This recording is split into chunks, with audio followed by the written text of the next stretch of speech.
Hello and welcome to Crossing Borders with Nathan Lustig, where I interview entrepreneurs doing startups across borders and the investors who support them, with a focus on companies that have some relationship to Latin America. My guest today is Devin Baptiste, co-founder and CEO of GroupRaise, a company with more than 50 employees in 3 offices in Houston, Texas, Santiago, Chile, and the Philippines. GroupRaise is a platform that allows groups of 15 to 50 people to book events in more than 6,000 restaurants across the United States. These restaurants then donate 10 to 20% of their bill to the organization or charity of the group's choice. As Devin puts it, it's the tastiest way to change the world. Not to mention, the most cost-effective customer acquisition strategy a restaurant can have. Devin and I talk about his journey that took him from Houston, Texas, to Taiwan, Korea, Hawaii, Chile, Germany, and back to Houston again. How he thinks about scaling businesses from Latin America to the U.S., how he raised his recent fundraising round from Techstars Ventures, Kapor Capital, and Magma Partners, and how he looks at being a minority founder, running an international business while also married and also having 2 young kids. Devin is one of the most interesting people I've met in the past few years, and I feel lucky to be able to work closely with him on his journey to building a world-class business. We have a few sound issues as Devin was in a Target in a thunderstorm and then in his car when we recorded our conversation.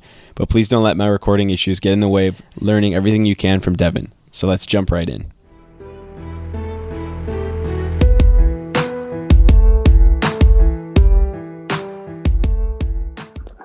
Hi, Devin. Welcome to the podcast. Thanks for being willing to come on. Yeah, happy to join. Awesome. So I wanted to just jump right in. Where are you in the world today? I'm currently in Pearland, Texas, walking around a Target with my wife, which means my wife is very, very happy. And that's in suburban Houston, right? Yeah, that's just out of the suburb just outside of Houston, Texas. We're walking, looking at pans, and she's really super excited about that. And why are you in Texas? Why are you in Houston? Well, I grew up in Houston was the first kind of bet, but the long-term answer is that there are more restaurants per capita than anywhere else in the country in Houston. So it's a pretty awesome place to start a restaurant startup. In retrospect, I fell in love with food. People think that there are a lot of really great food cities, but Houston is it's an obscene place for food. Let's jump right into why is that interesting for. Why are you picking the most restaurants per capita as a place to start a business? What are you working on? Yeah, so founder of GroupRaise. So GroupRaise, I like to think of GroupRaise as the most delicious way to change the world. But what we're doing is we're helping restaurants fill their slow and undercapitalized times with groups on average of 55 customers in exchange for donating a percentage of the sales back to a charitable cause. So a mom, a sorority girl, a cancer survivor, or someone like that comes to our site. They book a date with one of our restaurant partners. They invite all their friends and social connections out to eat with them, have a really, really fun social meal, and at the end of the night, the restaurant donates a percentage of the sales back to their charitable cause. Super simple, super delicious, and we started here in Houston because it's an amazing place for food and people getting around it, and we thought there were a lot of other places that looked like that. And flash forward, we're now in just over 150 cities, and turns out there are. And so I've actually only been to Houston in the airport before, and. What's the startup scene? I mean, people know about Austin and Texas. What's it like in Houston for tech? Well, it's a good question. It is evolving. So when we originally started GroupRaise, probably the center of gravity in Houston for the tech scene was Rice. University of Rice has a business plan competition that gives away $1 million each year. Wow. So it's a pretty big draw. I won a business plan competition. I got $1,000. What's up? Yeah. So it gives away a total of $1 million. I think the top prize gets maybe $500,000, and then they break down the rest among the prizes. So when I was in college, I was running kind of a bunch of small companies, but then kind of regional companies. But then I got exposed to a different form of entrepreneurship by watching people win $1 million a couple times, and that planted a seed. Yeah, that should do it. So you're in Houston now, and you have offices 2 other places in the world. Where are those? Yeah, so we have an office here in Houston. We have an office in Santiago, Chile, and we have a office/team in the Philippines. That's really interesting. And so, why did you get to Chile? What made you decide to do Latin America, or even just Chile specifically? Well, I could say up front that I had there was no master plan on my side as to why Chile. We kind of really stumbled into it. My wife and I were living in Hawaii at the time, and I was actually running GroupRaise from Hawaii while my wife was in grad school, and she ran into a friend of hers from growing up just on the street in Oahu, in Honolulu, on a random street, and she was there with her Chilean boyfriend, and she worked for Endeavor, and she said that she essentially sold me the Chile dream, and she talked to me about Startup Chile, and I was like, I don't know if I want to do it, and then she kind of convinced me that we needed to apply, and so at the time my wife was pregnant, and the application deadline was on the day that my son was born, so we were literally editing the Startup Chile app on the hospital bed before my son was born. My wife helped me edit it, so she's in labor on this bed. That's how awesome she is, helping me do this. And we submitted it, and we proceeded to forget about it because we had a son. And then I was taking him back to Houston to meet his grandparents, and on the flight back to Hawaii, I got the congratulations, you're headed to Chile, and that kind of sparked the seed, and we went down for Startup Chile, and when I got to Chile, I just saw a lot of opportunity, and I saw a lot of talent. You just glossed over, I think, a pretty major point for I would say most people in the world would probably say, oh, I applied for Startup Chile before I had a kid, and now I have a kid. I'm probably just gonna, take it easy for a little bit and raise my kid rather than jumping down to a South American country I've never been to. What made you decide to pull the trigger? And you made it sound like it was just a no-brainer. Yeah, we're doing it. Well, I think it's a good question.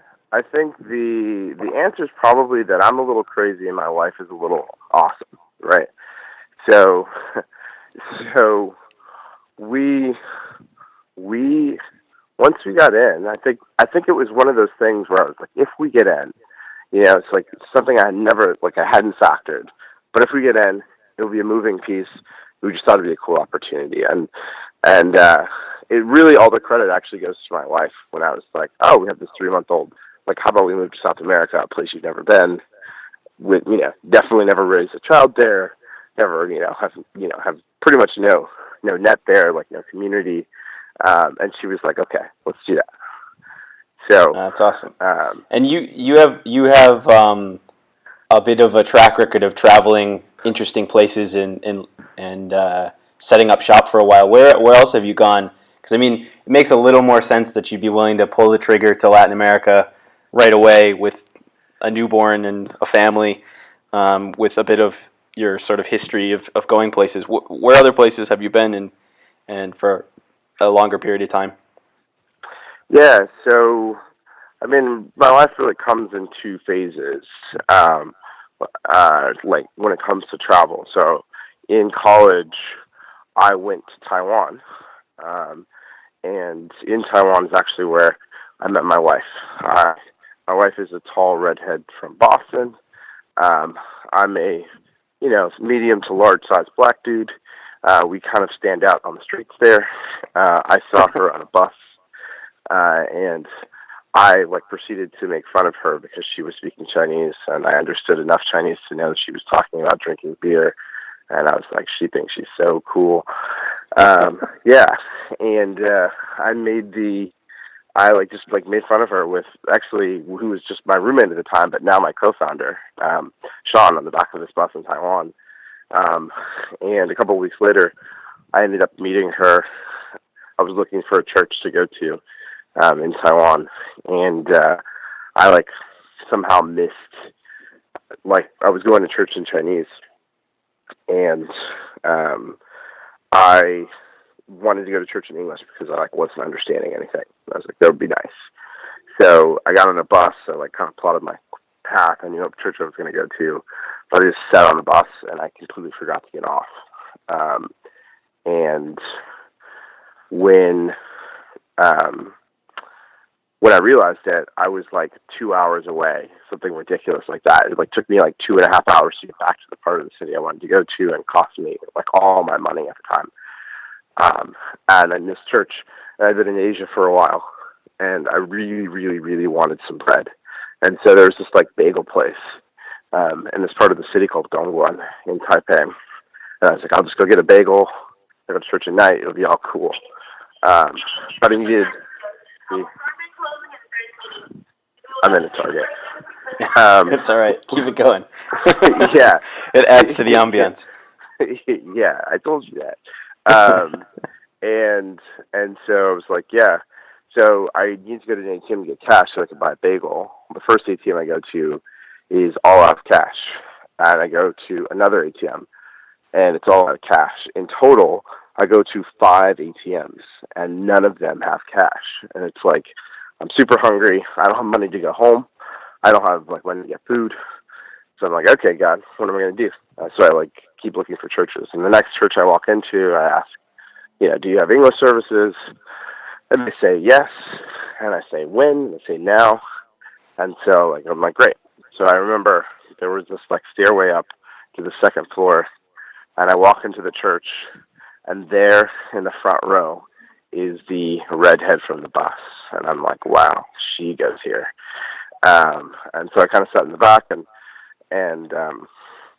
in the service ends, and someone introduced us, and she's like, hey, I'm going to choir practice, do you want to come? And I was like, sure, why not? So I'm singing with the redhead from the bus, and that ends, and I can tell everyone's going to go to get food, but I don't have any money. So she's like, hey, you should come eat with us.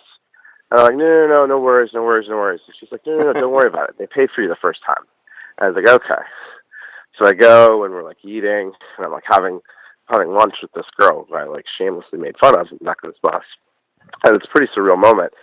And I don't know if you've ever had this experience where you are sitting and the meal's kind of coming to an end, and you realize that no one is going to pay for you. Yeah. And I'm like, oh crap, no one's gonna pay for me, I don't have any money. And so she kind of saw the situation and agreed to lend me the money for the meal in exchange that I would come back again. And so that transaction happened. I think she loaned me the equivalent of $3 US, and the rest is history. And so I always say I could have had a bagel, but instead I got a wife. It was a really great deal. It's an amazing story. Pretty amazing. Yeah, so that was Taiwan, and then our second date was I took her on a date to Korea. So I think she kind of knew. Yeah, I was like, you want to go to Korea with me? And she was like, sure. And if we look at the kind of history of our relationship, that's been pretty much the speed the whole time. So I don't necessarily know if she wasn't warned, but she is awesome for being doing all the world travel. So we went to Korea after that, and then came back, and we lived in Korea. We lived in these 2 small towns. One, I lived in a place called Boryeong, which is a seaside city, and she lived in a place called Hongseong. Both of these are in a region called Chungcheongnam-do, where the people are known for speaking slow. And did you pick that on purpose? No, actually. So we kind of got we picked the same region on purpose, and so it worked out in a way where I had an apartment in the city that was about 20 minutes away from her city, and she had an apartment, and we just kind of left the whole world, and we just dated.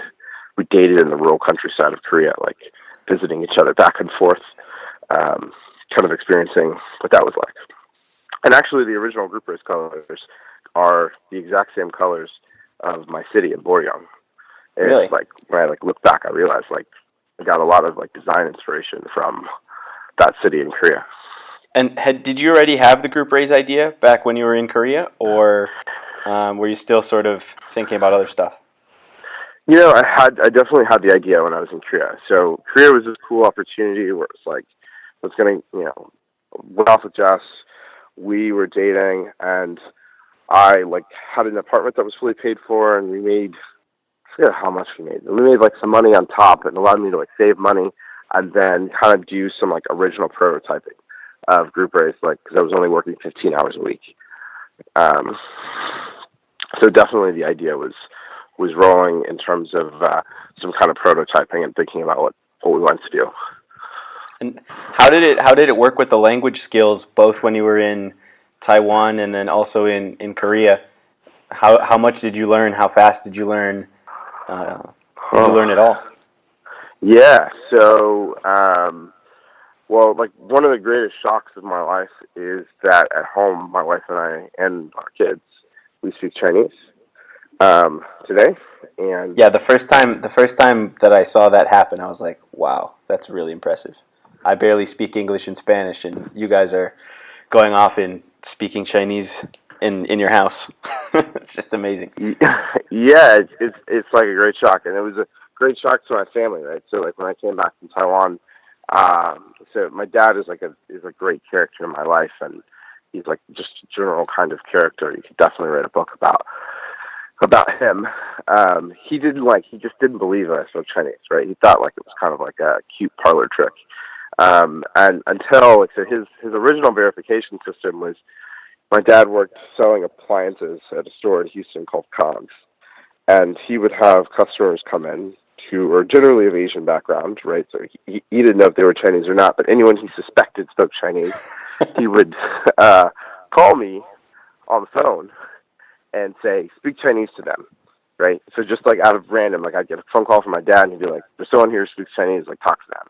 And so I would have this, like, I'd have these like 20-minute long conversations with his customers, like him standing in the store, like, and like after a couple of these, he's like, wow, you actually speak Chinese. And then he started to use that as like a sales tactic, and closed a bunch of like crazy deals. And funny thing about that was is that some of those customers actually even came to my wife and I, like our wedding, and gave me, like one of them gave us $500, right? Like, wow. Like, but that's like mainly because my dad is like an interesting navigator of people. But yeah, so super shocked. I was like, yeah, I didn't think language was my thing before, and then I don't know, through the grace of God, Chinese happened. And then Korean falls in my like starter pack method. So I have like starter pack Korean, which essentially means I can, eat, because that's super important. I can take taxis. I can make cultural jokes, and, kind of like I can get there. I can fully live in Korea without any sort of assistance or help, with a certain shallowness to the interpersonal relationships in Korean. And I have the same for German.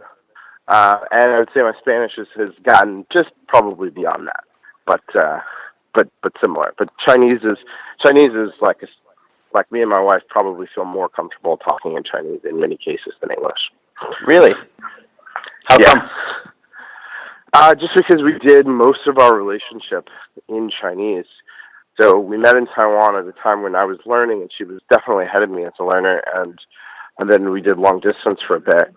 And when we were long distance, we pretty much exclusively, like 100% spoke in Chinese. And so when we came back, because I had roommates and she had roommates, and we're both fairly private people, I think, when it comes to emotions. And so when we came together, we just never stopped. So most of our like kind of affectionate language and kind of the way we relate as a couple has happened in Chinese. So if I'm feeling very emotional or feeling very like, connected, that tends to be language that I feel most comfortable to use now in Chinese. Really? That's super interesting. Yeah. Really interesting.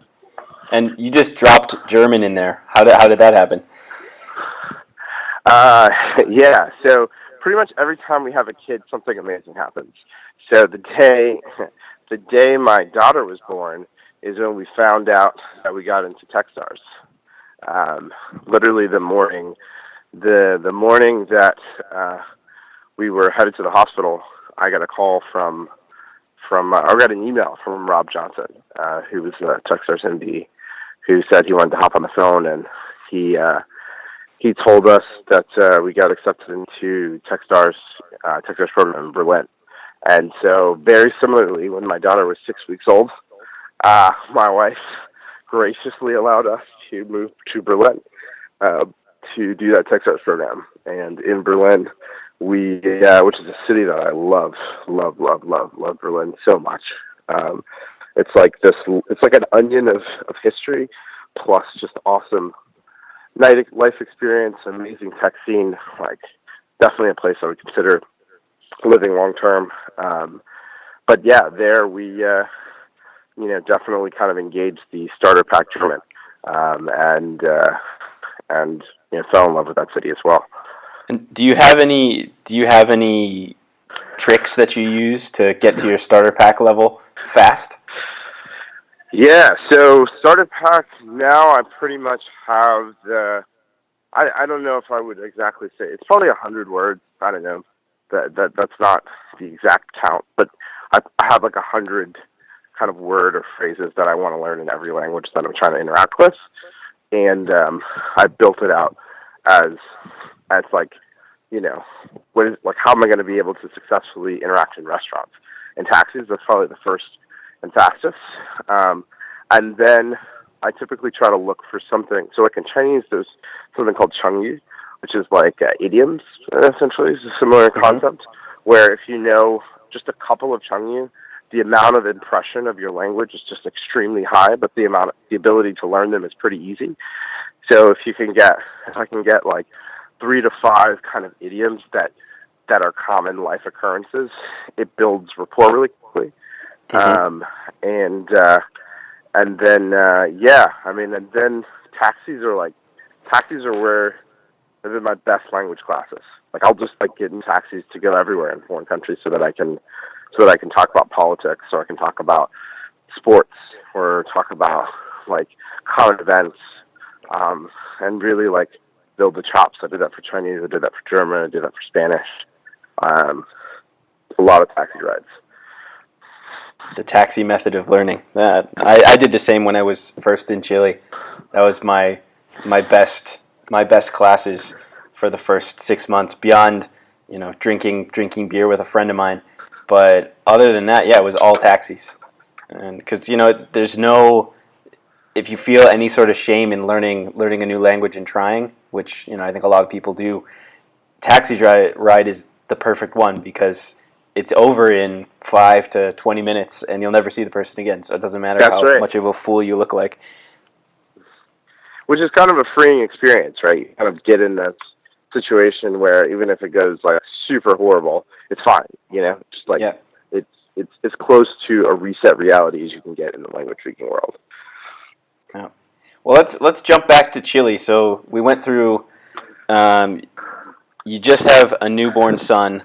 You get into Startup Chile and you decide to come down to Chile. Did you have any sort of expectations? Did you know anything about Chile before you went? Nothing. So in Spanish class, I sang this song that essentially made me learn all the capitals of the Spanish-speaking world. So I knew the capital of Chile. I obviously knew it was like a long, skinny country. And I think my wife had a friend who'd studied the friend who I met and had studied abroad there, but in general, personally, I had literally no expectations. And so, what year was this, and what round of Startup Chile was this in? So this was Generation 9, and then our kind of time, it was like broken up into two batches. So we were like Generation 9-1, and in terms of the year, was this 2014? Yeah, I think this is 2014 we're talking about.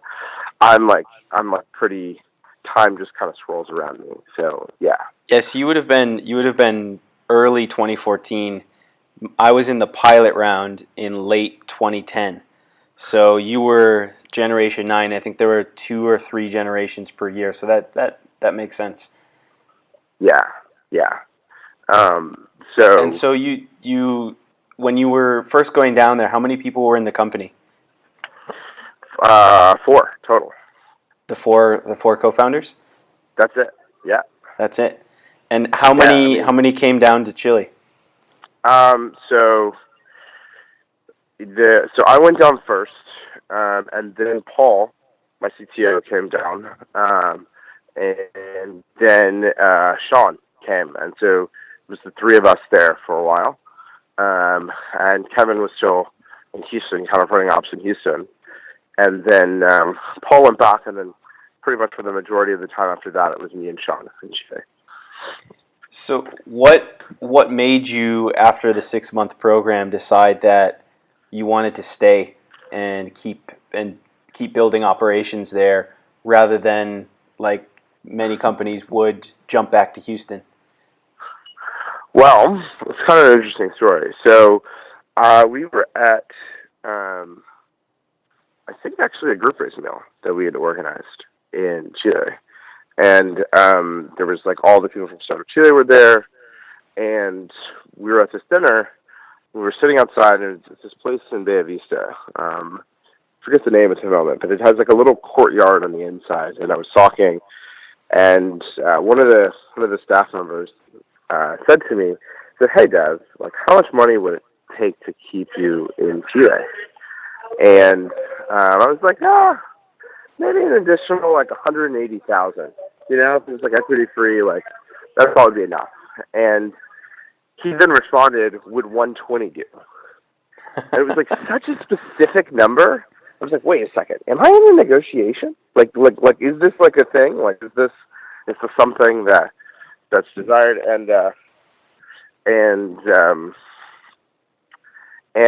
was a thread that kind of planted this like seed. And then I pulled on it, and I was like, hey, I went to the executive director at the time, Devin, and was like, hey, if you really, you want to keep us here, like, let's do a deal. And so we, along with Teleport Me, which is another company that was in Batch 9, run by an awesome entrepreneur named Vinny, initiated the negotiation process for Scale with Sebastian Vidal. And so I always say that I was like the dummy entrepreneur who negotiated the Scale contract. Which was a super interesting experience. And what just for people who don't know, what is Scale? So Scale is a follow-on fund that for a select set of companies that come through Chile, that go through Startup Chile to keep them in the country and kind of establish a Chilean company and to continue to think about, to establish a Chilean office. And so we were, after I would say, fairly intense negotiation process that spanned over about six months, and then we really found out in the end, about 9 months later, that we got through the process. We came to a deal on structure, and we're the first investment out of the Startup Chile fund. So it was a super interesting experience. Yeah, so you guys were in Generation 9. You did your 6 months. You got $40,000, and then during that time, you started the negotiations for Scale, inventing Scale along with the Startup Chile team, and you ended up with another 120K on top. Yeah. So another additional 60 million Chilean pesos. I like to talk in million pesos because millions of anything is cool. Exactly, I know. When you look at your bank balance and it says you have $1 million or $2 million in there, you're like, oh yeah, this is really nice. Oh yeah. I remember when I got the 30 million wire coming through. I was like, I don't know. I mean, maybe I'll get another 30 million wire like in the next couple of years, but it was still fun to get 30 million of anything wired to you. Exactly. So, do you think you would have stayed if you wouldn't have gotten the next round of money, or do you think you would have headed back to the States or somewhere else? So for me, I actually got super passionate about Chile in the process. So I think one of the reasons why there was kind of a mutual interest in staying around was like the program itself. Like I got enamored with the concepts of bringing people from all over the world who had entrepreneurial background and making a hub, and kind of like driving density in that place, and kind of model of teaching other entrepreneurs what they know, and then kind of continuing to engage the broader community. So I was helping them kind of build a program around like how to consistently create world-class entrepreneurs from Startup Chile. And so had spent a lot of time with, at the time, Luke Ball and a couple of the folks from the program who were thinking about that, and so was really just excited about continuing to help the mission of creating world-class entrepreneurs that come to Chile. And so it was like, in addition to running the company, it became this kind of place to really clearly direct passion, in addition to like a great way to get back. And so I think it made the question just a no-brainer. But I think even before that, we were kind of considering how to maintain a relationship. And, it's like if there's another way to do that, to make it make sense, would be great. And so before we really had to think about it in a vacuum, the opportunity pretty much started to roll. And I remember I was with my wife, and we were in our apartment, and we had a mango champagne and a chirimoya flavored champagne, and we were like, if we do this, we'll if we get in, we'll stay in Chile, and we'll drink the chirimoya champagne, and if we're going back to Hawaii, like, you can't complain against that. And we'll drink the mango champagne, and then we found out that it was really going to be a combination of both, so we just drank both bottles of champagne. That's always a good policy. Yeah. So. Yeah, my kind of story was similar, where Scale didn't exist when I was there, but I went back to the States, then decided that I wanted to learn the rest of Spanish, and also see what kind of opportunities were there. Because, I think especially Chileans don't realize how innovative Startup Chile is. I think people outside of Chile maybe start to realize kind of how cool it is.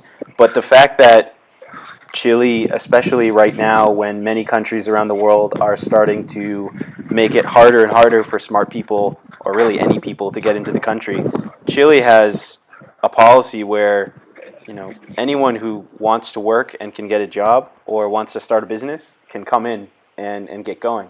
And so when I was first coming back, I thought it was really interesting as more and more people started to come from all over the world, and more started to stay.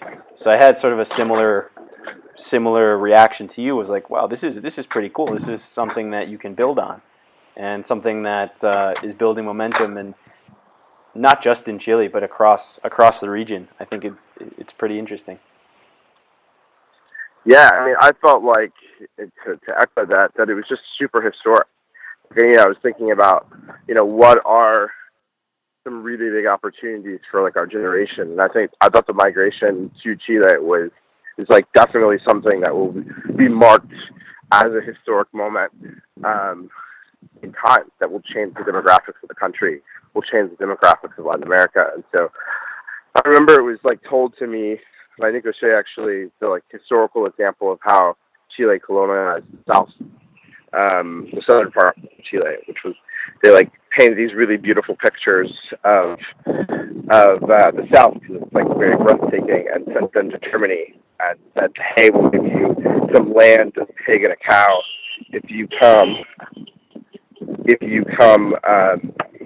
and live here, and like it was viewed as one of the most successful ways to like actually gain control of that land. And he was kind of positioning Startup Chile as the modern version of like, we need to figure out what happens post copper.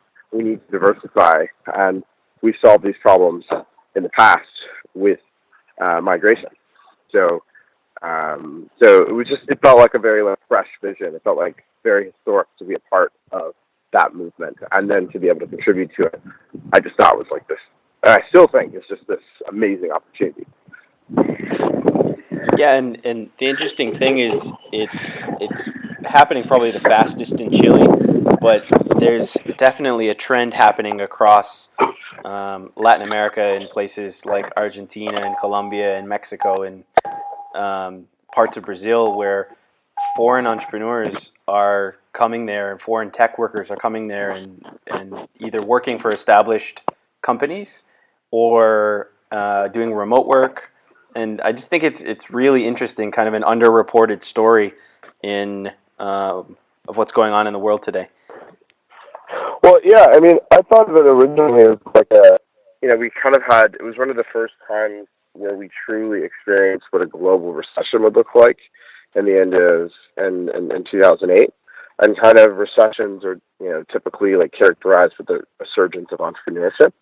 And so it was like one of the first times in like 2010 really where the world as a whole was kind of like bending hard towards entrepreneurship. And then that wave has kind of been crashing since across the world, right? And so there were lots of places that now historically there hadn't been tech hubs and entrepreneurs who had historically like seen that where technology, the cost of what it takes to start a company and like kind of technology and the interest was more geographically spread. And so I think I like think that it was just a wave created actually by the original recession that like has still kind of surged through. So let's dig in a little more on Chile. So you got the money for Startup Chile. You did scale. When you were in the program, did you launch GroupRaise in Chile as well as the States? Did you do Chile first? How did you think about that?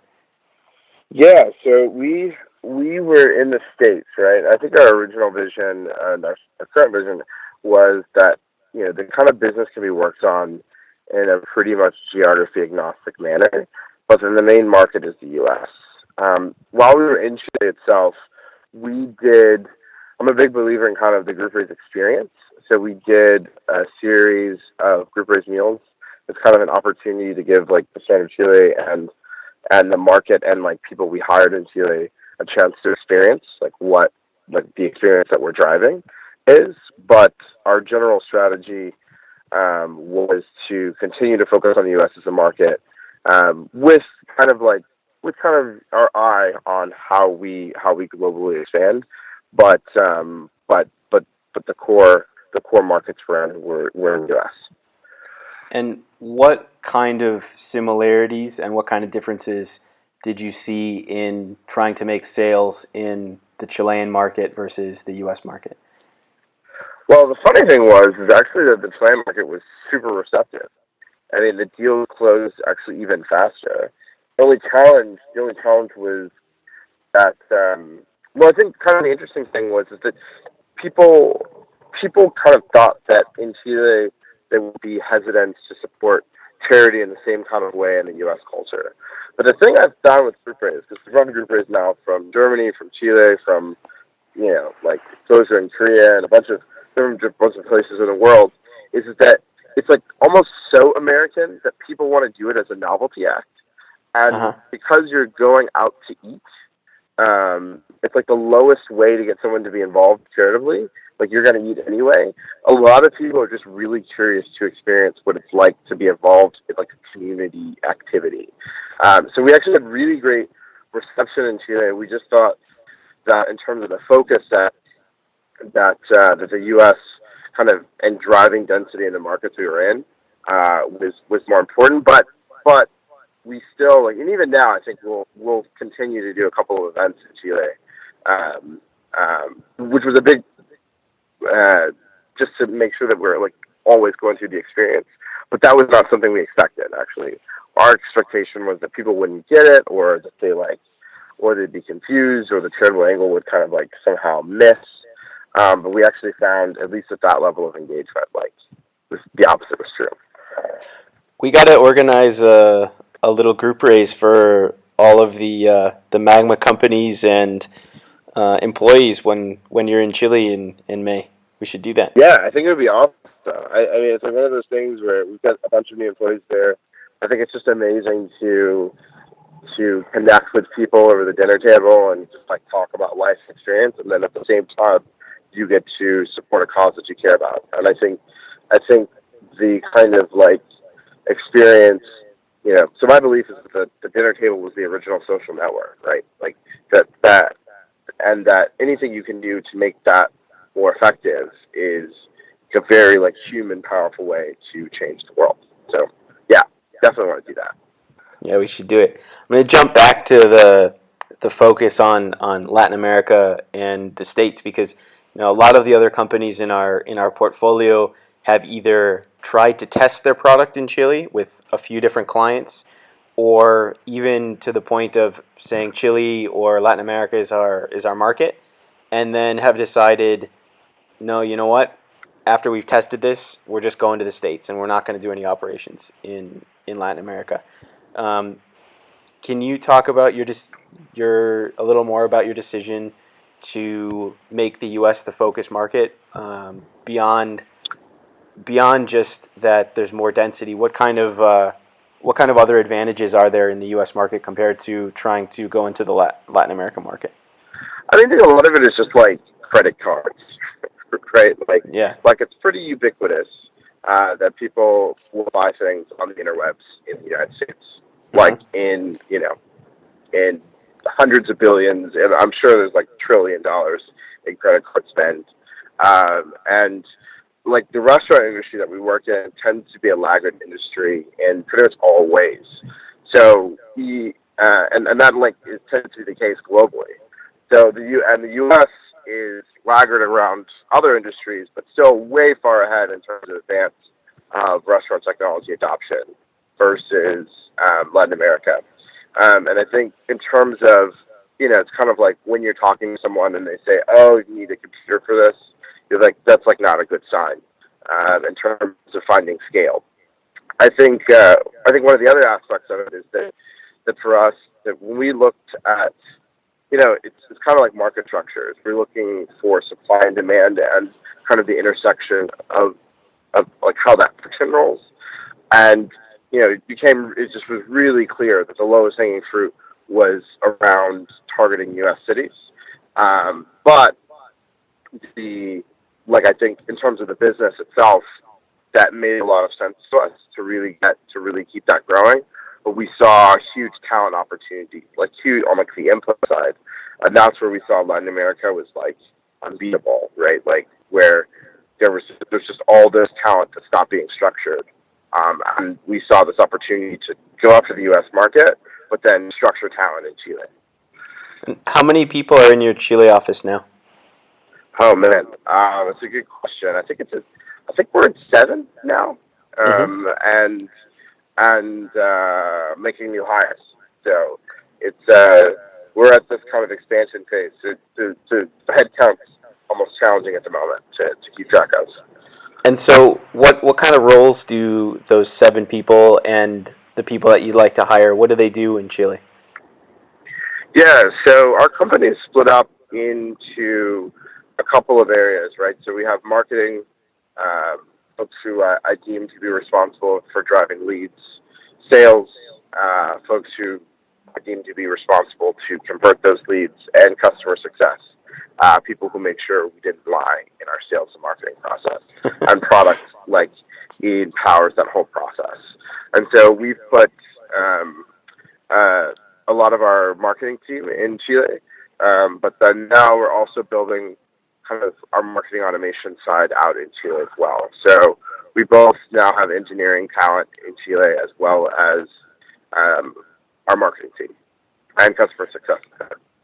And what are some of the advantages of doing that? Why Chile, or why anywhere in Latin America instead of just opening up a bigger office in Houston or being in San Francisco or somewhere else? Yeah, so I think one of the first things that I was so surprised about was that as I've interacted with people in general who haven't been to Chile or haven't spent much time in Latin America, they have the complete wrong mental model of what Santiago is like or what Chile is like. it's like way more akin to New York. I would say it's like an even more metropolitan city than Houston is in many ways. And I think when I talk about Latin America or South America, it's like I'm in a jungle somewhere, or like in like a rundown hut, and like they wonder if I have internet, and I think that kind of ignorance has kept a lot of people out. And so what that's done is that there are these long-running kind of monopolies in Chile, or in general, that don't necessarily always treat their employees in a way that is competitive to what you can offer as a startup, right? So you can find these just really, really, really talented people who are in the country, who are like, from a cost perspective, that to find someone similar in the U.S. is just a completely different order of magnitude, and they're super excited for the work experience that we provide. And so we and a handful of other companies, I think, have access to this talent pool that at this point just feels like almost endless. That is just really, really high quality, and and just is looking for the kind of experience we provide. And I think when we looked at Chile versus like Houston, or versus San Francisco, I think we saw this opportunity for kind of like arbitrage, right, where we could find really great people in a market like Santiago, and live in a place like Houston, which is also a place that the cost of living is just like a fundamentally different way, than what the Valley is or what New York is. And kind of our theory has been like geography agnostic, right? So that really great companies can be built from anywhere. And we've kind of gone for this hub model, but we see that Latin America, and Chile in particular, as one of the most stable countries in Latin America. It draws a lot of other talent. So there are Venezuelans in Chile. There are Argentinians in Chile. There are lots of people who are coming to Chile for opportunity, and that talent is really amazing. And so we feel like Chile is actually this really cool market where you kind of get the tapas of all South America, and Latin America that are coming there, because the economy is doing pretty well, and it's way more stable than lots of other markets. And so you can hire from the world in Chile. When it's not just other Latin American countries, right? I mean, on your team, you've got people from native from English, Australia, from U.S., from yeah. And it's interesting because Chile just put their new tech visa out there, which if you either want to start a tech company or work for a tech company, you can get a visa in the fast lane in about 15 days. So it's basically throwing the doors open to anyone with skills that wants to work in tech. And I don't know if you've seen it, but I've gotten emails probably weekly now from really quality people from the States, from the UK, and from New Zealand, and also from India, asking to work in tech companies in Chile, because they know they can get the visa, and they see that there's interesting companies like GroupRaise and others in Chile that are doing interesting things. And I think that's just a huge, huge advantage, because, I mean, the U.S. there's really a lot of talented people. It's amazing. But at the same time, if you can really find the best person in the world and have them be willing to come to Chile, you can do that. You can recruit from everywhere rather than just in the States. You don't have to worry about the visas like you do in the U.S. Well, and that's the other amazing part, is that we had someone working in our Houston office, and they went down and moved to our Chile office, and it was probably one of the best things in their life. When I started to see that it helped us recruit talent in the U.S. to have a Chilean office, which is everyone in the U.S. who works for GroupRaise eventually thinks, oh, I could take a trip to Chile, and many people are now starting to do that. And just the kind of opportunity to work at a fast-growing startup and travel internationally is just this kind of killer stack on top that has actually helped us recruit in the U.S. And we feel like we have this amazing access to global talent. in Chile that no one's really like, that we can kind of be a hungry hippo in right now, Yep. right? And just Yep. find the best people there. Yep. No, I think that's right. I mean, we had in one of our other companies, we had a developer from the U.S. who had been working at a top U.S. startup who wanted some flexibility to be able to explore Latin America, live in a Latin American country for, call it like 8 months a year, and then work in the States for the rest. And he's going to join a company that's in Colombia and spend some time in their Colombia office, in their Chile office, and then some in in the States. And I think that it like you said, it really is an advantage for younger people, especially that are, they've been stuck sort of in their same jobs in the States, and the ability to go work for a company that's clearly doing well in a Latin American country with a soft landing and just get right in there and get to work. I think it's clearly a recruiting advantage. Yeah, we've seen it be like, I recently had an employee say like he loved the company so much, like he was willing to die for it. I was like, wow, like what are we, like I really love GroupRaise, but someone, and he was like, he essentially told that story to someone else who were trying to recruit, and he was like, yeah, like I really wanted to work here because my friend just said like he would die for this company, and I was just like, this is crazy. So I think having that kind of multidimensional experience has a lot to do with the culture we've been able to create. That's so powerful. So we've sung the praises of having remote team in a second office like Chile. What are some of the disadvantages? What are things that don't work as well as just having everyone on the same place as in Houston?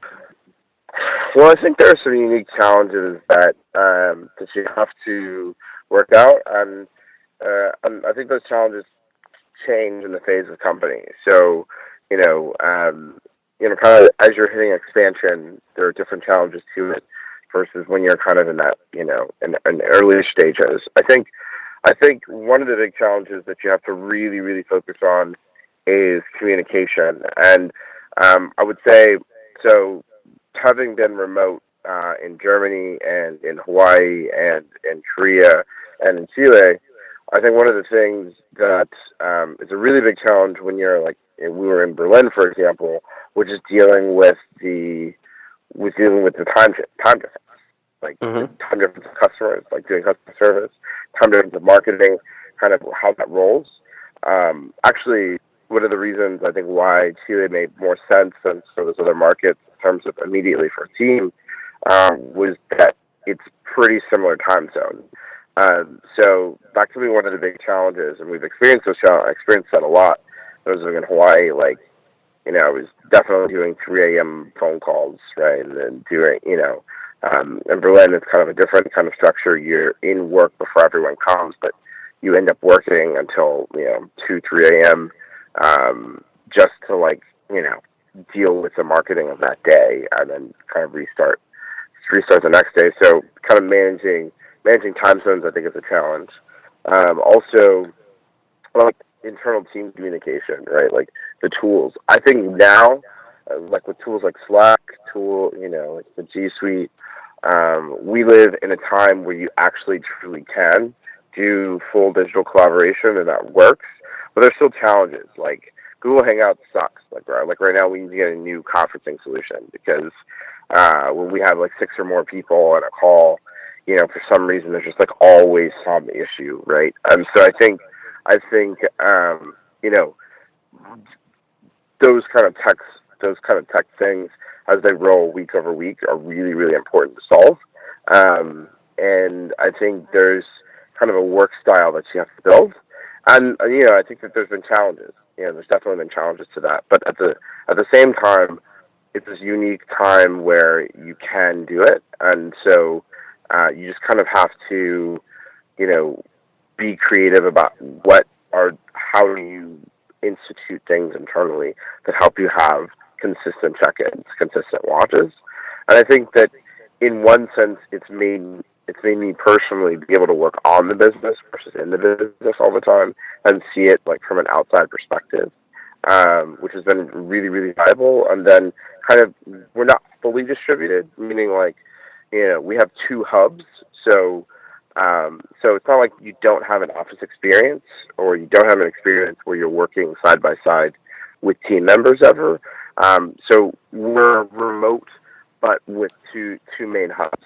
And I think that's also kind of taking some of the best from both worlds. But lots of challenges to manage in that decision set. And what do you have any specific tips for or software that you use, or strategies in the company that you use, like specific meeting times or anything like that you can share with that help you run it better with having 2 offices? Yeah. So so we've got the company kind of set up in these different areas. So we have a weekly Tuesday meeting that so everything in the company runs on at the weekly level. So we typically do 16-week sprints to targets. So the last 16 weeks that we did before was to get to 5,000 restaurants. We started at right around 2,000 restaurants and pretty much doubled the company in 100 days. And the way we did that was really through kind of setting what the target for the week was, understanding what the inputs needed to be. And we're a 3-city hub because we definitely are. The Philippines is this whole other huge thing that we're super excited about, and work with us. There are 33 of our people there. But we're going to jump into more Philippines questions in a minute here. yeah, the amazingness. And so that weekly Tuesday meeting that's like very much looking at each area of the business and what metrics should be, what was the targeted metrics were that for the business in that area, and then what actually happened, and then like what are the challenges and kind of coming up.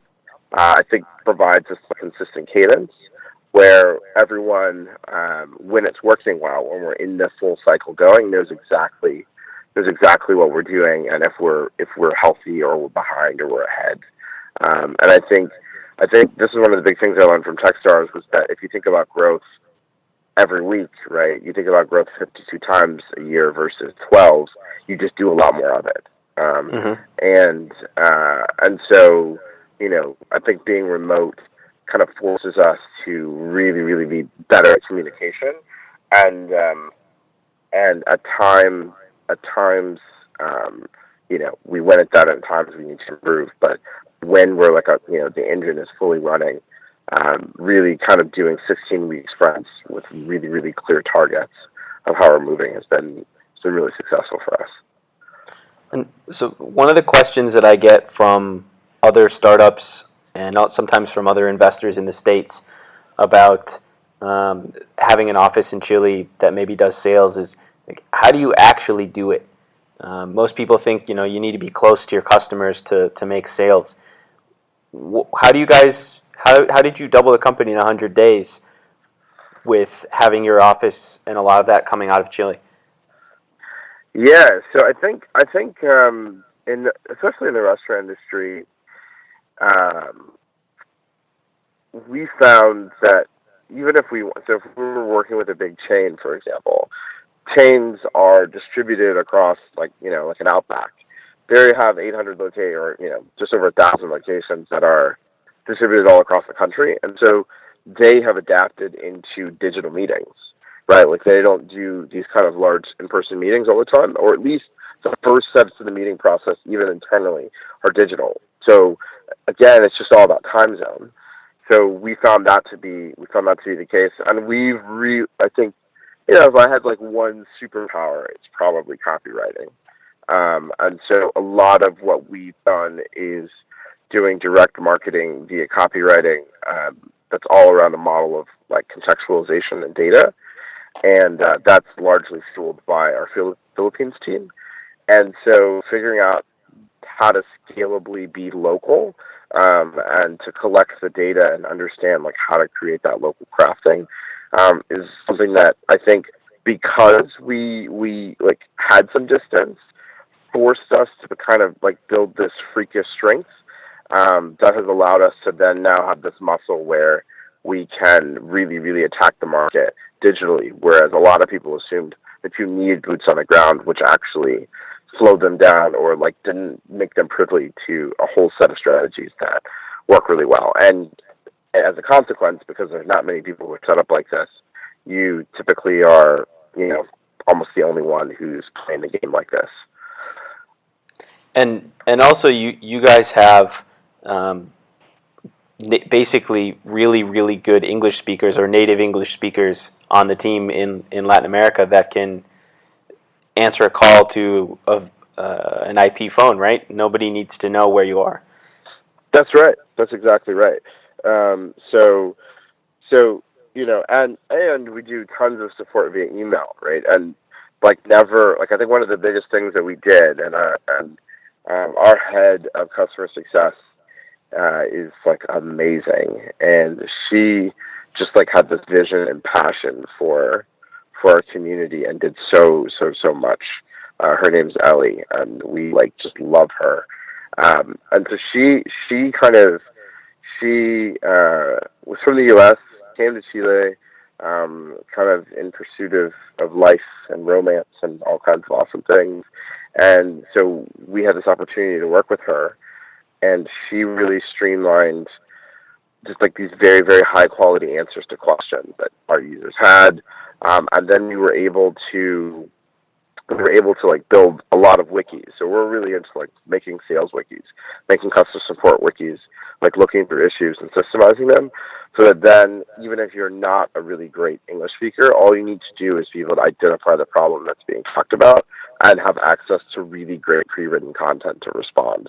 And so we started with her kind of building out really great responses, and then we scaled that by building wikis that you can kind of hotkey look up entirely written sentences. So we took the need for your English to be super great down, and just for you to have reading skills. That's super interesting. That's like, I think a lot of companies don't go that in depth, and that can be a huge advantage for you.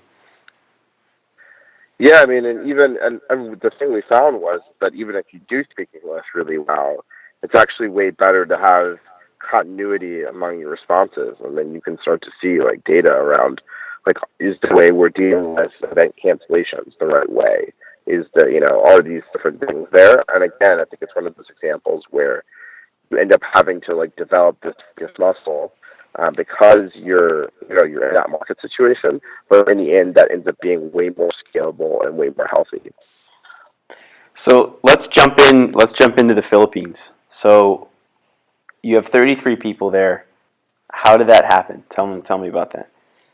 Well, it all starts with a lovely lady named Michelle. So we were in Berlin at the time, and it was, I think we were 5 people in Berlin. And Sean is like, so Sean leads the marketing. He's our CMO and just a brilliant guy. And he was ready for an army, right? Like he's an executive, and like he's great at running a team, and he really leads our office in Santiago. And he just really wanted someone to collaborate with. He had a lot of research work that he was doing, and he was like, "Hey, I think I just want someone to like kind of collaborate with." And so he went. At the time, we were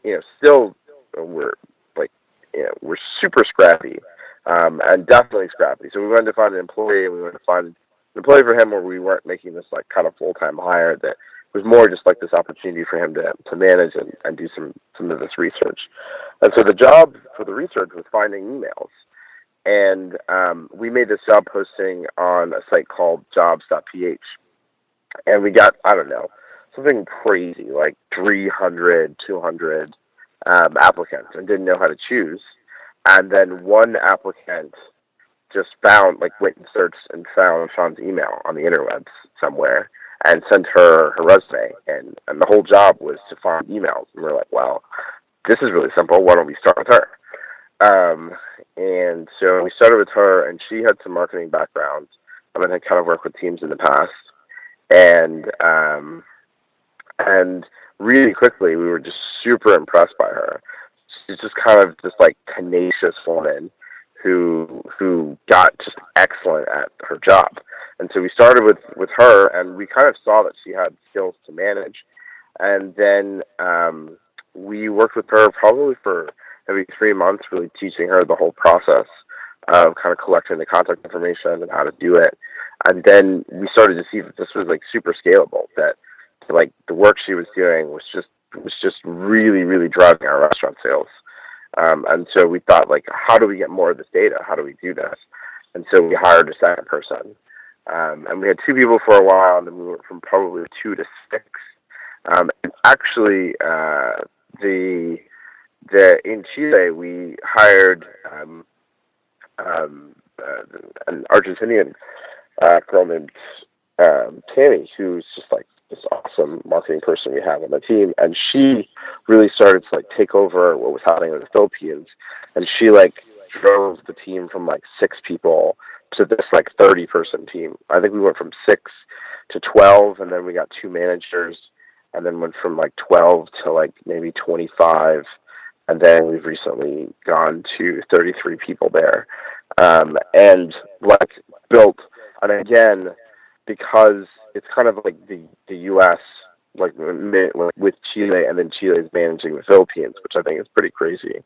But then that team, because of the type of data we're collecting and because of the communication, and like we created a pretty complex training system and like system to verify talent. And so our strategy has always been, to have work that we've already done in the past, and then the first couple of days of a new hire is them doing work that we've already done as a test project and seeing how that goes, and then kind of rolling into moving that to like 80% new work and 20% work that we've already done and seeing how they do, and then kind of moving them to fully doing their own work with random spot checks. And so we built this like very, very, very robust system to hire people in the Philippines, and like have found really great managers and really great talent there.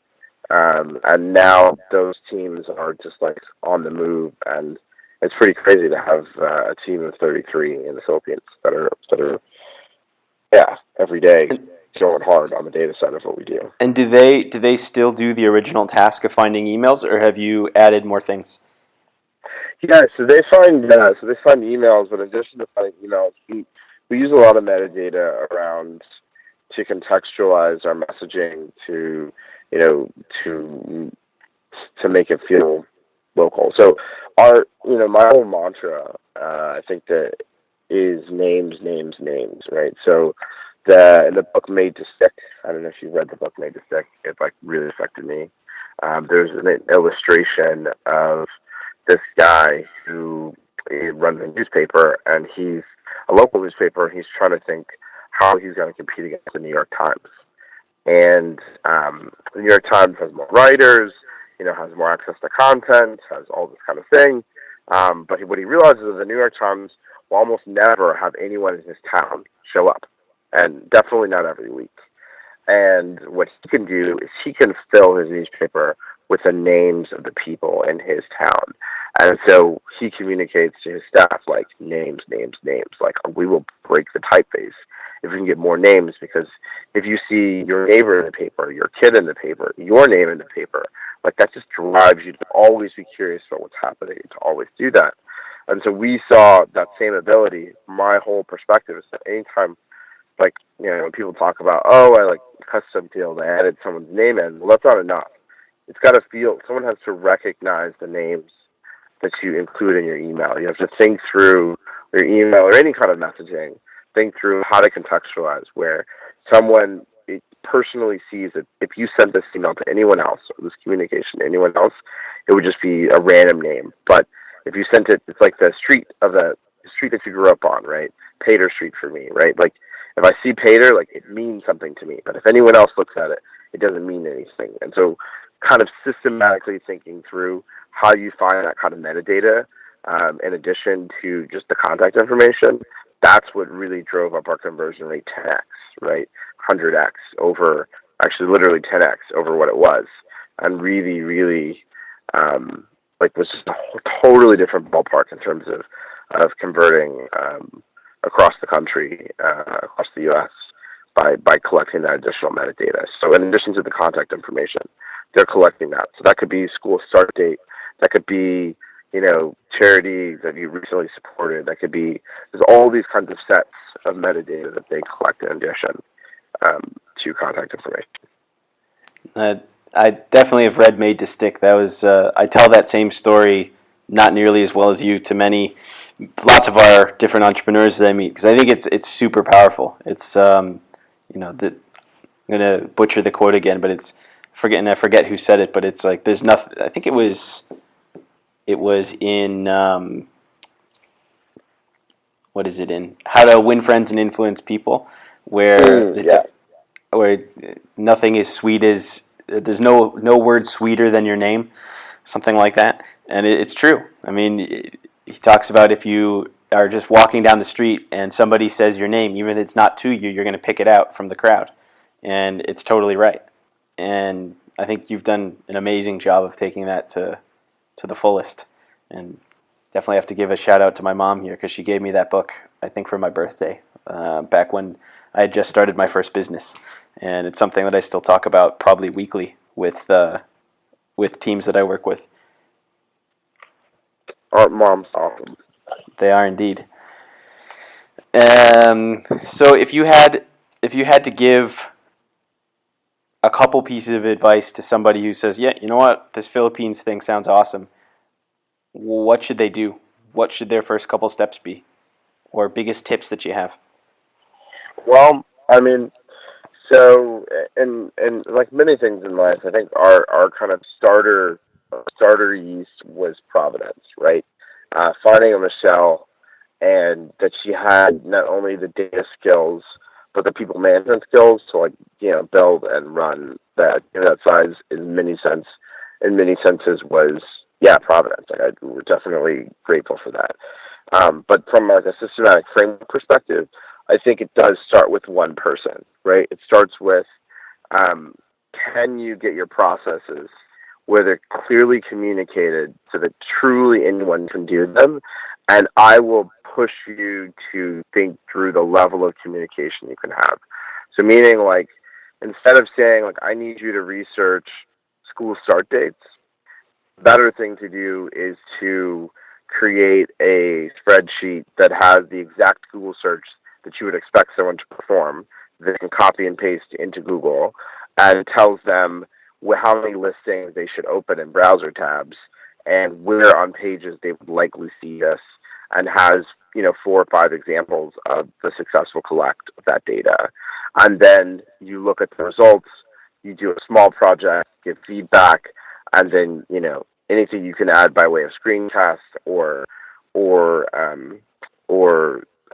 just screenshots through the process is going to just improve accuracy. I think when I've seen people really try to do research work with the Philippines or other places, they really, really underestimate the amount of specificity that is required to get the output that they're expecting. And I think you have to go in with zero ambiguity. So anytime that you're doing anything other than click, if there's someone you're expecting anyone to type anything, any word that needs to be typed, that should really be something that you generate for them, and they just copy and paste and select. At least have it at that level, and then they will get better at their job, and give you feedback. But I would say just be really, really prepared for that kind of level of communication. We also if you're thinking about doing a product like that, again, it starts with one person making one hire, and then it also starts with you doing the work first. So if you can do the first 100 hours of the work that you're expecting someone to research, you'll learn a ton of tips.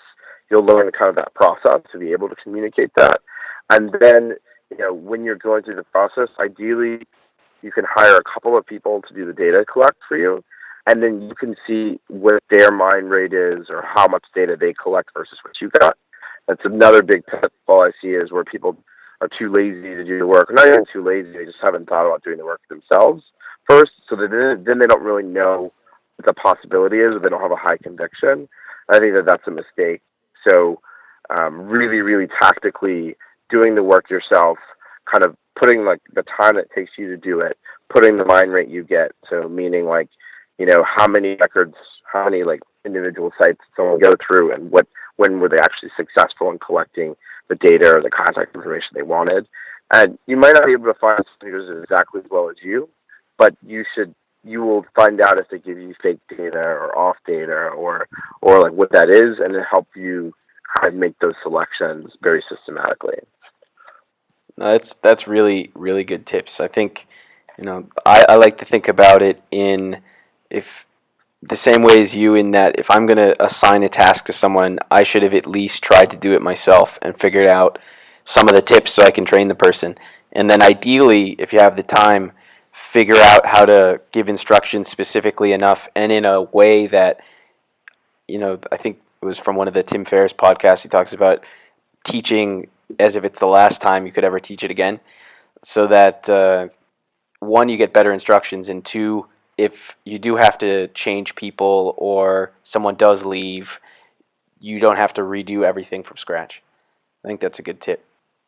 Yeah, I think that's exactly it. And that's how we scaled. So we started with the original kind of set of research, and then we got benchmark data from kind of working with our first hire, and then we created that test project for any hire. So we started to know the quality of anyone who came through based on and I think that's one of the things is it takes time, but then when you get to full scale, like at 33 people, you can't really even imagine the amount of data that comes out of that. At one, it's like not crazy amounts. So, but if you get these systems in place, you can scale up to 33. So really having a really great test project where what the mine rate should be, and have the first couple of days, 3 days worth of work where you completely already know how someone should perform on that. And so when you make that next hire, it's not like, is this a good person, bad person? You have really clear data, and you can share with them, in the end, like, yeah, we're going to go with you. We think that works really well. Or, hey, actually, the data sets we provide weren't there. And maybe you give them, we did 3 phases. So we had phase 1 where you had to meet certain benchmarks. Phase 2 where, again, we started to actually let you collect new information, but still put in about 20% pre-known records. And then phase 3 where we fully made the hire. And then still spot check on records that we have to make sure the quality's there. And I think if you get really good about that process, you can very quickly scale the team up with a lot of confidence in the quality of the work you're getting. How far do you think you could scale from your 33 today without it breaking, without having to do a lot of new stuff? How many more people do you think you can add? Well, I think it broke right around 12 people. That was a breaking point. And then when we had to hire that second manager, so when we needed, we knew we needed that second manager, kind of figuring out how do we promote someone into being a manager, what's the manager role versus that. That was that moment. And then really since we broke it and then kind of very systemized the management in the Philippines, now, I feel pretty confident that 50 is almost here, and I think 100 in terms of the current management structure is probably the next breaking point. But taking that team to 100, which sounds crazy. It would have sounded crazy, but now seems like we've done 2 managers, so the next third manager probably going at a 50 team, making sure that doesn't break. And if that doesn't break, I see getting to 100 pretty much on that same roadmap. And then I think probably post 100, there's probably a different strategy we need to take, because the Philippines has brownouts, for example, right? So that means we're right now thinking about sending generators down to the Philippines to help pad out brownouts, right? So literally the Filipino power grid is a success factor in GroupRaise, which is pretty hilarious. So Yeah, I just bet like, you never thinking thought about, that when you were starting the company. gosh, no, not ever, right? So I'm like, how, like, do I need to be involved politically in the Philippines, like, or advocate for, like people like island to make sure that they have power, and like you start to think about all these kind of interesting that side of it. Like when you have 100 people working or in a place, you care a lot more about the platform itself. Um, so I think those kind of issues start to magnify as you get more and more. So now I think the generative strategy, we're kind of in that level of problem solving. But I think the culture there is really great. And I give so much credit to my team, right? That in like really solving a lot of these like hard management problems that have rolled really well. So I'm going to switch gears a little bit here and jump to your recent fundraise. So you had 30 people in the Philippines, 7 in Chile. You had another couple in the States. You had four co-founders from 3 different countries. And how many different nationalities for employees? We had like 7 or 8, I I think, the think last I time think we we're talked. at like 8 or 9, something like that Yeah. now. Yeah. How did investors react um, when you first went and started talking with top U.S. VCs to the structure and to the business? Well, I mean, I think the other thing to include is that, like, unfortunately, not unfortunately, I don't know, is that I'm also a Black CEO, which is so like literally nothing about us fits the model. Like, right, like nothing, right? My name's Devin, my co-founder. Like people like Devin and Kevin. There's Paul and Sean as well, but we kind of do the Devin and Kevin thing, and Kevin's from Guatemala originally. Paul, I grew up with Paul, and he's awesome. He also speaks Japanese. Kevin speaks Spanish. I speak Chinese, and Sean's from Korea, and speaks Korean in addition to many other languages. So we were just like there's like I started to realize there were no companies that really looked like us, right? And especially in the Valley, like we if we were going to be different, right, like just being black wasn't enough, right? I needed to have like 3 teams across the world and an office in Chile and headquarters in Houston, and and like this like thing that just like doesn't fit any pattern. But I think it's almost so far off pattern that it's just like intriguing. Like it's like, what is this? Like I've never seen that kind of duck before. And I think when we went to, in the process, we got to meet some really high quality VCs, many of which I still have a relationship with. And I think, so I always start I guess the best way to tackle this. So I always start my story with my mother. Okay, so my mother grew up in Louisiana, and during the time of integration, she was the first Black woman to integrate in her high school and her city. And my mom was fairly light skinned, and so no one realized that. I guess the clan didn't realize that she had integrated until a couple of weeks later, and she got what I call the original late gram, which was they came to her house and burned a cross in the front yard when they realized that she was Black and she was at the school. Wow. And What year would that have been, more or less? I would have been in the '60s, Uh-huh. and so she and my grandmother was the first Black woman to vote. She passed voter test and successfully voted, and so when my mom and dad, they moved from Louisiana to Houston. My dad had a job with digital, which is like kind of a compact computer, and so I grew up in a mainly Black neighborhood in Houston, but I went to school and kind of lived in this area called Sugar Land, which is now actually the most diverse county in the country. And so I saw these two worlds. I think in Sugar Land there were like kids from more than 100 different first generation kids from more than 100 different countries that are there. And so I grew up in this, like, one sense super diverse environment, in this other sense very like monoculture, and it made me aware of culture. It made me aware of difference, and I started to look for opportunities for those worlds to intersect and to make sense of life. And that's really, when I looked on it, like, that's why I became a marketplace entrepreneur. And so GroupRaise is this marketplace that brings people together. But that's like who I am. That's my identity. And so I think, going kind of back to the raise, like, in this raise, I was actually super open about that story, about like why like I started to see the world the way I see the world.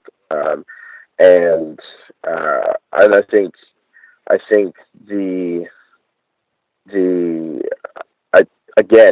venture community had never like necessarily interacted with that story, but still interacted with it really, really positively in the beginning, but then at the same time just didn't understand lots of aspects.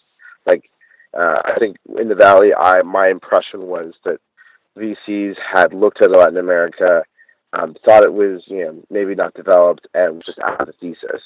But in the actual fundraise itself, I started to realize that people just actually like were completely ignorant of what's happening, and it was just like a blind spot. The kind of assumption set, and I think I mentioned it earlier, was that that it was like, I got like, is there internet there? Like, is there like infrastructure? Like, how would you hire? Like, is there talent? All these questions that, like, if you spend any time, are like instantly answered the second you hop off the plane, almost. But we're just like completely veiled. And so I had this like kind of interesting experience where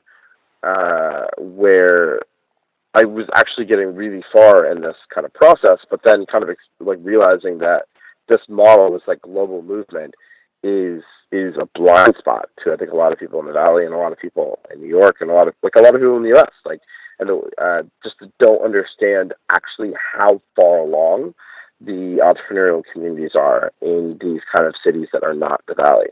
And so got to see a lot of like realization of that process. I think I thought it was way more kind of purposeful, but I saw that it was just more kind of this, we have a lot of deal flow of people from around here, so we just don't really look beyond that. And I think made me realize that that there's this huge opportunity, and I think that just kind of like we see disruption in technology. I think the Valley and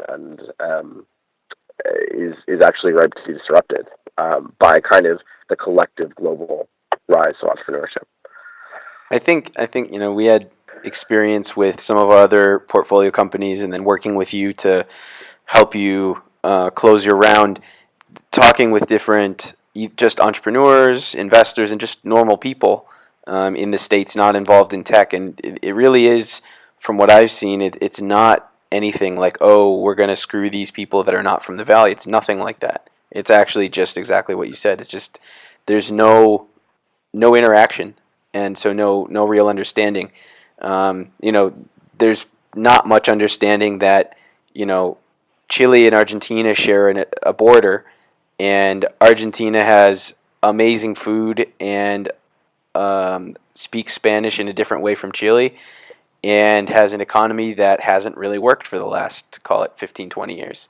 Whereas Chile is an incredibly stable economy with a completely different type of Spanish, and has a completely different type of food. And, people will often remark, Chile and Argentina, well, it's not like Mexican food. That's, you might laugh at that, but it's just like most people in their day-to-day don't really have a way to know that, So I think there's just a lot of misconceptions, or haven't even thought about it, along with the fact that there's amazing deal flow in Silicon Valley and New York, where if it doesn't really fit the pattern, or it might be more difficult to manage, it just kind of gets skipped. And that's, as you well know, that's our entire investment thesis with Magma, of investing in the best companies that are doing business in the States, but happen to maybe look a little bit weird to a U.S. audience because they have great Latin American talent. Yeah, I mean, I think I echo all of that, especially the Mexican food being like super foreign food in Chile. Like you go to a Mexican restaurant, it's like, they're like, oh, that those funny Northerners, right? It's like very different. If we have any Mexicans listening, that's a huge business opportunity. If someone wants to go start a high quality Mexican food restaurant, Mexican concept to Chile. Someone do it. Please do it. Listen, do it. You'll make all of our lives better. Yeah, and you should put it in Providencia, and you should put it, you should put it in your office, and we will be there. Yep. So, what other things what was the most surprising interaction, what was the most surprising interaction that you had with a U.S. investor in relation to the Chile and Filipino offices? Did you have anyone that told you, you know what, maybe I'll give you money, or I'd be very interested in giving you money if you shut that down and move to the States? Something like that? Yeah, so, interestingly enough, yeah, I mean, I think we had some partners that we interacted with at firms who were like, just didn't get it, right? I think especially like when costs are kind of not a consideration, or like, having a low cost center like doesn't make any sense to someone. Like we'll just give you enough money so that you don't need a low cost center. But then kind of like not realizing the full package of the experience. I think again it goes back to just like matching patterns, right? Something ridiculous like, I don't know, a very small handful of firms in the Valley have created most of the returns. And so it's like a, kind of like pattern match city where everyone's trying to look for what those firms have invested in and how they did that, and like, just match those patterns. And so I think, but I think kind of that creates a bias, right? That hasn't taken into consideration like that all of the world can now move on technology and kind of see that. And so, yeah, in our experience with a couple of VCs, there was like a huge, like, especially me living in Chile, they were like, I don't know if we can give you a couple $1 million and like have you live not in the U.S. Like, what if you just run away? Like, literally, someone said that to me, and I was like, well, what do you mean? Like, what? Like I'm not running away. But that was just like, this is like a model, right? Like, it's just like a thing. And then I'll credit Javelin Ventures, which I walked in and they made one of their best investments is in a company called Thumbtack, and really like those guys. Hope to work with them one day. And they were like, "Oh, you have a team in the Philippines? Like, that sounds great." Thumbtack, I think, has 700 people in the Philippines. So it was like one of the first I walked in and had this kind of like multi-office situation, and like, we do have a pattern for that, and that's great. And so, for the most part, but that was the kind of the contrarian experience. For the most part, it was just like a very kind of, people were definitely open, but like, again, never seen that pattern. Yeah, but I think it's super interesting because in talking with a lot of very seasoned investors in the Valley in New York, they do have a pattern for like a company that's got an office in Silicon Valley, but their dev is in India, or their dev is in Eastern Europe, or in China, but they don't for Latin America, and so that's one of those things where I bet you would have had in Latin American companies or companies that do business in the States but have a tech office in Latin America, if they just swapped out Latin America for Eastern Europe or India, I bet that they would have a lot easier time, at least to start, because there is a huge pattern of companies that have done really well in the Valley and in New York that aren't necessarily just in. They do have a sales office or maybe a management office in one of the bigger cities, but they might have tech in, like I said, Eastern Europe or India, or even like in Madison, Wisconsin, or in Austin, or in Boulder, where or Houston, but with an office in one of the bigger tech centers. So I think there just Well, still I also isn't think, ironically, Houston was this challenge, right? really. Where like people, yeah, definitely in this. So like when I guess it's like one of those experiences where you grow up and you're kind of in this place, and then you kind of go into tech, or you go into an industry there, and then you kind of realize that actually, like, no one knows anybody who like ran a great tech company in Houston, right? And my whole like existence in reality, and I only recently probably got this from my mother, who like didn't need to see anyone who looked like her do anything to do something.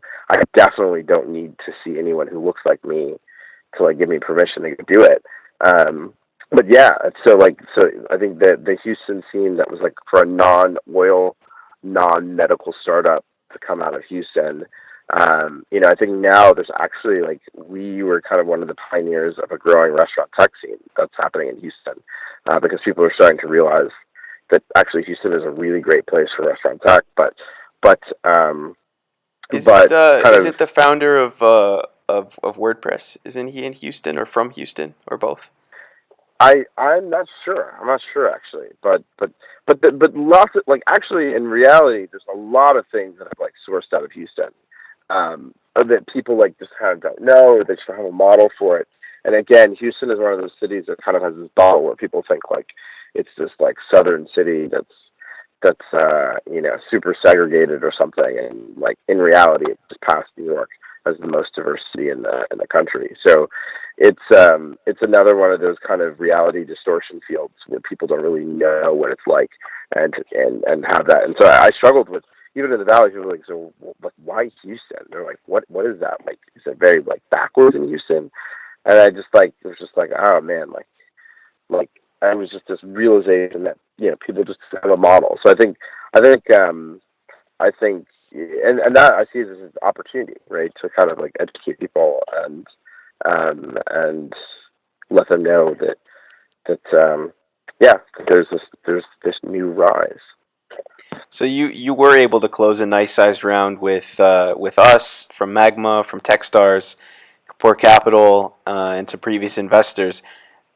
What advice would you give to other founders that maybe aren't in one of the tech hubs in the States, or more specifically are in Latin America but are doing business in the States and want to raise money in the States?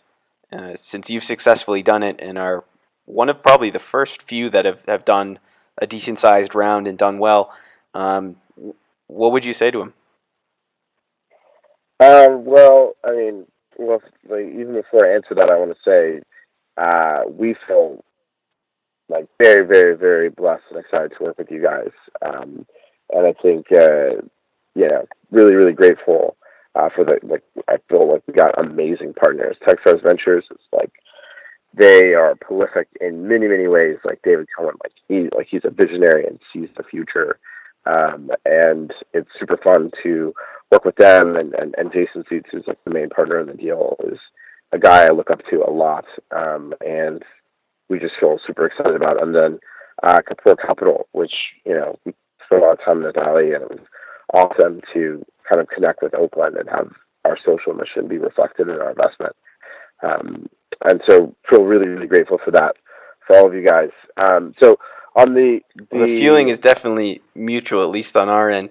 It's always amazing to work with entrepreneurs like you and people like you and your team that are not only building a great business but are fun to be around and interesting to talk with, and are also doing something that is actually good for the world, rather than many of the tech businesses that are out there that either are debatably good or maybe not so good for lots of people. So it's definitely mutual on our end.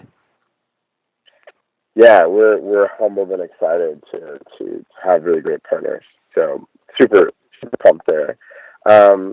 In terms of advice, I would say like I guess it's a Steve Martin quote, which is like, "Be so good they can't deny you."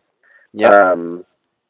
And I think that applies, right? Like, so I think one of the things that that I guess he's a fallen hero now, but I still think there's lots of wisdom from Parker from Zenefits, who was kind of talking about his first company experience, and he was essentially saying that he went to this meeting and he was really struggling to raise money for his first company, and in one of his meetings, the VC told him, like, if you're the Twitter guys, you can come in here and like go blah blah blah blah blah, and like, I'm gonna write you a check, right? Like, but if you're not the Twitter guys, like, you're gonna have to have a really great plan. You're gonna have to have this like really clear thing, and like you're gonna have to be really really like awesome at what you do. And he said, like, his response was, like, the VC was trying to tell him, like, you need to be like excellent to do this, but he kind of like took the opposite lesson. He was like, how do I become like the Twitter guys? And I think, like, when I heard that, I was, kind of looking at it, I was like, man, it makes a lot of sense. Like, in one sense, like, the best thing to do, like, if you're going to go off and you're going to make that raise successful, it's just like have freaking great numbers. Do you have any books that you would recommend for a founder to read if they're starting the fundraising process? Go ahead. Yeah, so I think, Venture Deals, which is a Brad Feld book, was a really amazing resource, as well as Pitch Anything was awesome. Another Techstars founder kind of mentioned Pitch Anything to me, and I checked it out, and I thought it was really, really useful. And then, I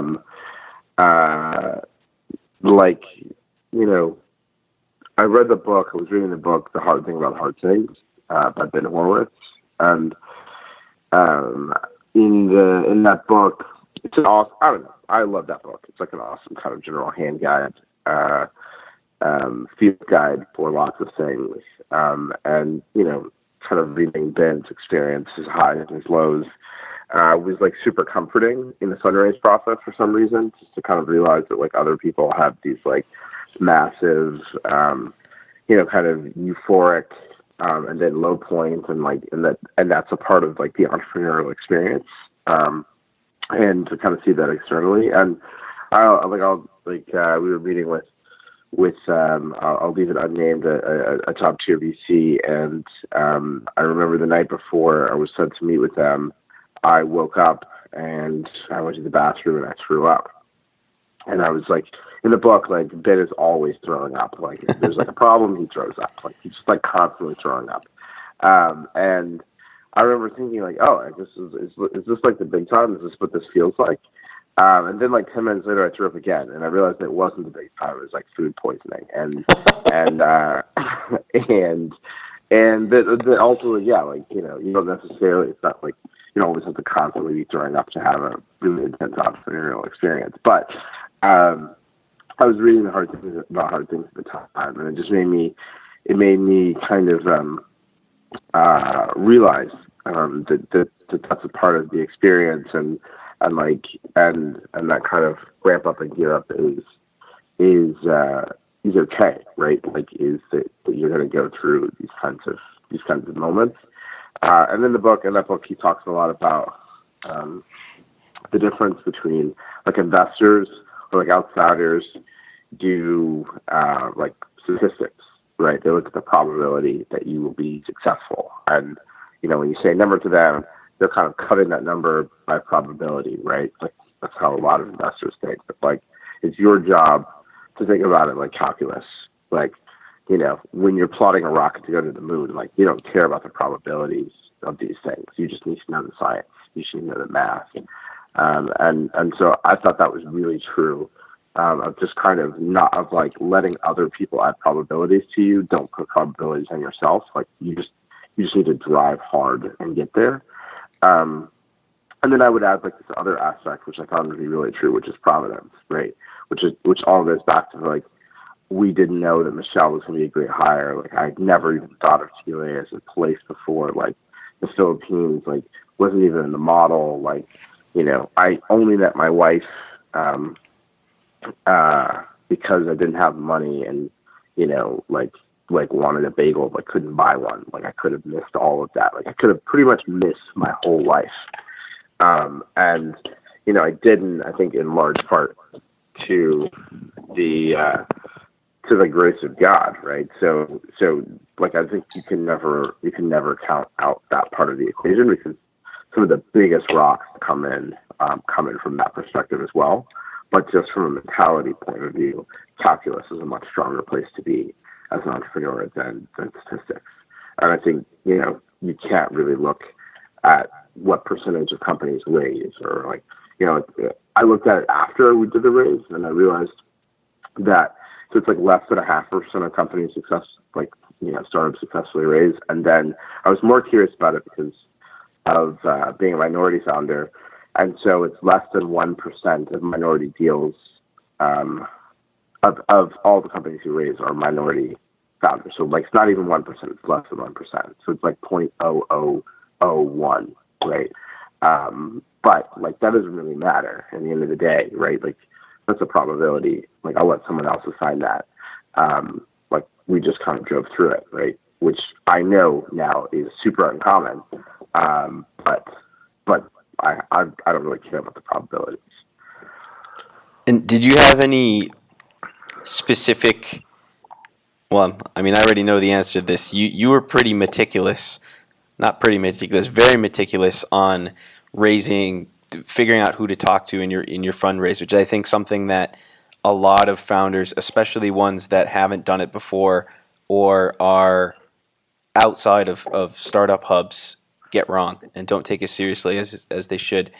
Can you talk a little bit about your process of before the raise, thinking about how much to raise, and then actually going out and talking to investors? Yeah. So actually, we got really intense about that side of things, and one of the big value adds actually was our relationship with you, in terms of getting connected to some of the best people, and by best people, I like. There's a guy named Pierre Wolf who is like the road dog number one out there. So if Pierre, you're listening, so much love to you. So Pierre's we got awesome. really, yeah. Pierre's like this Silicon Valley, I don't even know like what the proper superlative for Pierre. Like he's a wolf. His last name's Wolf. He's like the Silicon Valley, like the wolf of Silicon Valley. But like without all the like cocaine and other side things, but just an awesome guy. So we like did a ton of research. So our whole strategy was a thesis-based strategy, which Jens Lipinski, who is the Tastiest MD in Berlin for the Metro Hospitality Accelerator, who affected me as a mentor in a huge kind of way. He really taught me about how to think about investor thesis. So really figuring out like what is it that an investor thinks about the world and how the world will change, and really looking for like what are your thesis, like what are the thesis that your business believes about how the world will be different, and then finding people who share that thesis.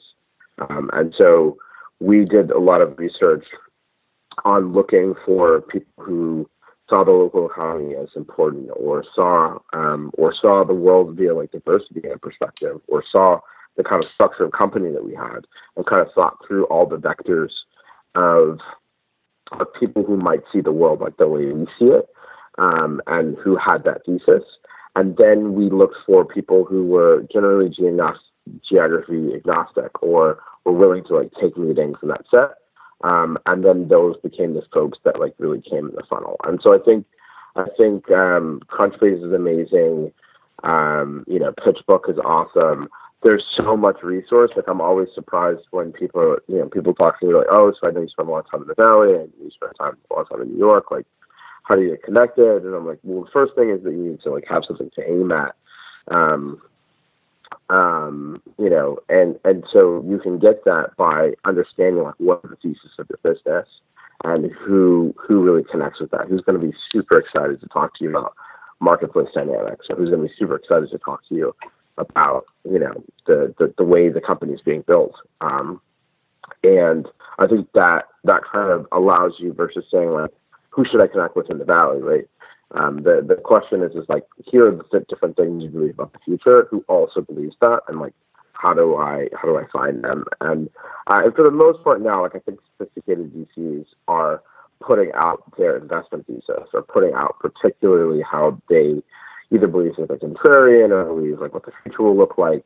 So if you're spending a lot of time kind of going through the Crunchbases of the world looking for that, you can fairly quickly see on someone's site if they do have that thesis, and then kind of go through your network, see how you can get connected with them. And I think and I had this experience where personal connections are best. Other entrepreneurs or getting other entrepreneurs to introduce you is a really great way. And then entrepreneurs tend to be willing to like talk to other companies who are really getting things done, and are more than happy to help. So it's also a really great way to do that, to get the intros, as well as like having, like, you made a bunch of introductions for us, like other investors who are kind of in the round. So, but I think when using it really targeted about who you want to work with and why, that side of the equation gets easier, versus saying like, I want to be connected in the Valley, like who do I talk to? I think you can do a little bit of research before that to become more targeted. Yeah, I think that's totally right. And the other interesting thing that I think you did that is super important for companies that are not in New York or San Francisco, whether they're in the States or not, is you actually went and spent a bunch of time in both New York and in the Valley during the time that you were doing your raise, so that you could have, if someone introduced you to someone, you could do that meeting the next day, or you could go do some of the events, and you really sort of cut that time out and said, you know what, I'm going to spend this time close to where I'm trying to raise the money. And I think that was definitely a good strategy, and I've seen other companies do that as well. I forget the company, but it was a Madison company, told me that when they raised a round out of the Valley, they basically, for the 3 months before they were closing their round, they would fly out 4 days a week for 2 of the weeks of the month, to basically make it seem like they were out there, and it worked for them. They were able to close a round, and I don't think that's really feasible for somebody who's in Colombia or Mexico or Chile because of the distances.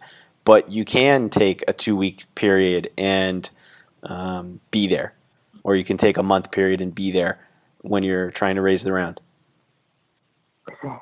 And I also think there's something to be said for the Valley, which is the least contrarian thing I could say, is that the Valley does have really great networks.